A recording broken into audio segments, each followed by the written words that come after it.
Radio Nord Info, Maël Manomba.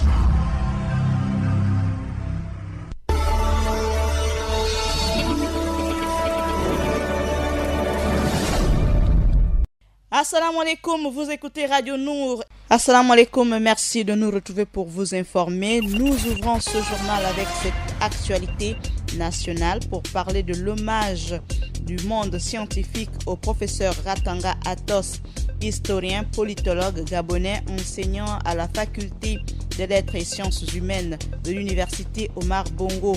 Dans ce journal, le sentiment du professeur de linguistique Daniel Franck Idiata en larmes. À l'approche des élections législatives, la haute autorité de la communication a reçu en séance de travail quelques formations politiques de l'opposition pour fixer les règles du jeu électoral face aux médias publics. 75, c'est le chiffre de notre rédaction que je vous propose de découvrir à la fin de ce journal local. Ensuite, Adiza Adamou nous présentera la page musulmane.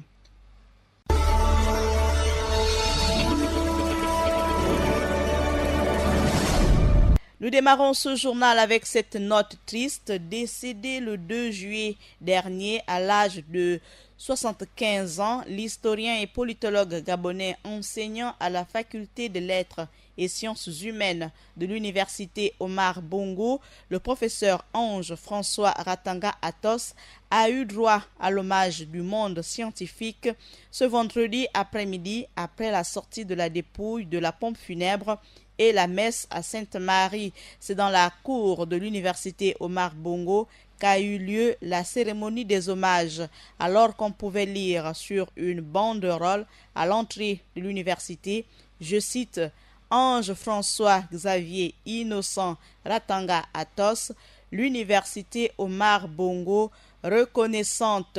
Fin de citation. Le professeur de linguistique Daniel Franck Idiata, après s'être recueilli devant la dépouille, détaché de la foule et seul à l'ombre d'un arbre, les yeux en larmes, n'est pas de cet avis. Quand on voit comment sont traités les gens, quand on voit comment sont traitées les compétences dans ce pays, avec si peu de reconnaissance, quand on voit quelqu'un comme Atos partir, on pense à soi. Moi, je pense à moi aussi. Je me dis, mon Dieu, tout ça pour ça, on se bat pour ce pays. Pourquoi ? Est-ce que ce pays un jour sera capable de reconnaître la compétence autrement que par la dérision, autrement que par le mépris? Donc vous voyez, chacun, moi en tout cas je me mets là à la place d'Atos et je suis sûr que chacun des collègues à l'université regarde Atos et se dit, mon Dieu, on va tous partir comme ça, on va tous être traités comme ça. C'est vraiment un cri de désespoir et pour ce pays c'est terrible, c'est-à-dire qu'on se demande, ça sert à quoi d'essayer d'être brillant? Ça sert à quoi d'essayer d'être excellent? Ça sert à quoi d'essayer de faire correctement son travail si ceux qui sont censés le reconnaître ne le reconnaissent même pas? C'est terrible. On va donner une médaille à quelqu'un à titre posthume, mais quel en est l'intérêt? Il faut reconnaître les compétences de quelqu'un de son vivant. Il faut récompenser le travail de quelqu'un de son vivant pour qu'il en profite. Tout le reste, ce n'est que dérision finalement. À l'instant, le professeur Daniel Franck Idiata, après l'hommage du monde scientifique, notre équipe de reporters s'est rendue au domicile familial recueillir quelques sentiments. La dépouille va arriver d'un moment à l'autre. Votre sentiment, comment vous vous sentez? Assalamu alaikum wa rahmatullahi wa barakatuh. Je suis affligée tout simplement parce que d'abord c'est humain, c'est un sentiment humain. Et plus c'est mon aîné, mon grand frère, le patriarche de la famille. Et donc je peux qu'être attristée par rapport à la situation, à l'épreuve que nous traversons. C'est le baba de la famille. Atos est parti, je pense qu'aujourd'hui, il faut qu'on trouve quelqu'un comme Atos. Atos était un fils, un père pour tout le Gabon. À au-delà peut-être même l'Afrique. Bon, pour l'instant, à chaud comme ça, je pense qu'il y en aura toujours. Parce qu'avant lui, c'était son père, il est venu lui, donc s'il est parti, il y aura quelqu'un d'autre quand même. Ça, j'en suis sûr qu'il y aura quelqu'un. Parce que la famille est assez soudée quand même. Et c'est au cimetière de Plein Niger qu'aura lieu l'inhumation ce samedi 21 juillet en matinée. La FAO et le gouvernement gabonais s'engagent à concilier sécurité alimentaire et nutritionnelle des populations rurales et conservation de la faune sauvage au Gabon en expérimentant l'organisation d'une filière viande de brousse. C'est pour un traitement médiatique équitable que la haute autorité de la communication a reçu en séance de travail d'abord les partis de l'opposition, ensuite ceux de la majorité pour édifier les responsables des différentes formations politiques sur les mécanismes mis en place pour un traitement équitable. Le docteur Pélagie Itsana de l'Union et Solidarité, parti de l'opposition, apprécie déjà les innovations.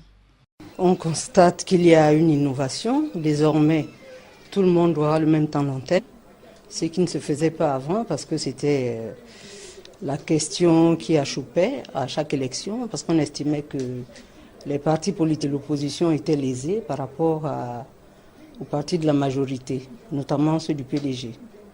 Donc là, la haute autorité nous a présenté un programme, comme je disais en salle de réunion. Attendons pour voir comment cela va se passer. La mise en place de la commission de l'accès équitable aux médias publics des candidats en course pour les législatives et les émissions relatives à la campagne électorale produite par la haute autorité de la communication était à l'ordre du jour. 75, c'est le chiffre de notre rédaction. Vous pouvez noter qu'après avoir vécu 75 ans, le professeur Ratanga Atos laisse au monde scientifique des œuvres, entre autres, je cite, Introduction à l'histoire générale du Gabon ou Les peuples du Gabon occidental, tome 1, ou encore Le cadre traditionnel. Par ma voix, celle de tous les passionnés de la lecture. Merci, professeur. Nous invitons à présent Adiza Adamou nous ouvrir la page musulmane. Assalamu alaikum Adiza. Wa alaikum salam Maël. Dans l'actualité du monde musulman aujourd'hui, on parlera du sermon de ce vendredi de la mosquée de Batavia. On parlera aussi de la mosquée Médina Boubacar de Libreville. Et enfin, on parlera de ces femmes musulmanes sportives dont le nombre ne cesse de croître. Ouvrons cette page islamique au Gabon avec le sermon de ce vendredi de la mosquée de Batavia. C'est du haut de sa chair que l'imam Inoussa de la mosquée de Batavia a rappelé aux fidèles de cette mosquée, venus nombreux à l'occasion de la grande prière du vendredi, leur devoir, celui de ne faire que les actes qui rapprochent du paradis et ses délices, qui éloignent du feu de l'enfer et ses affres. L'actualité dans le monde musulman, c'est une fois de plus au Gabon avec la mosquée Médina Boubacar. Située à Libreville, au quartier Bas de Guégué, la mosquée Médina Boubacar a été fondée en 2003 par Cheikh Noureddin Sall. Elle compte environ 300 fidèles. La prière est dirigée par les imams Omar Soumounou et l'imam Ibrahim Dia. Et l'appel à la prière est fait par monsieur Abdul Hadi Wan. Et on ferme cette page musulmane en sport avec le nombre de sportifs musulmanes en augmentation. L'événement qui s'est tenu la première semaine du mois dernier a été organisé par la Fédération sportive des femmes musulmanes pour rendre hommage aux musulmanes qui se sont réalisées dans ce domaine. Il rappelle que les sportifs musulmanes ont repoussé les limites dans le monde du sport et ont contribué à modifier les mentalités dans la société en général. Même si le nombre de musulmanes en compétition aujourd'hui est plus important qu'autrefois, leur héritage est tombé dans l'oubli. Halet Campbell, par exemple, est la première musulmane à avoir participé aux Jeux olympiques en 1936 sous les couleurs de la Turquie. Tout comme elle, beaucoup d'athlètes ont été salués lors de la cérémonie au cours de laquelle Ibtihaj Mohamed s'est vu décerner le prix de la sportive internationale de l'année. Pourtant, dans certains pays, la présence des femmes dans le sport reste encore limitée. Voilà Maël, c'est tout pour l'actualité dans le monde musulman aujourd'hui. Sur ce, je vous dis Assalamu alaikum wa rahmatullahi wa barakatuh à tous. Merci Adiza pour cette page musulmane. La mise en onde était assurée par Axel Kumba, Maël Manomba de Mouabi au micro. Bonne suite des programmes sur Radio Nour.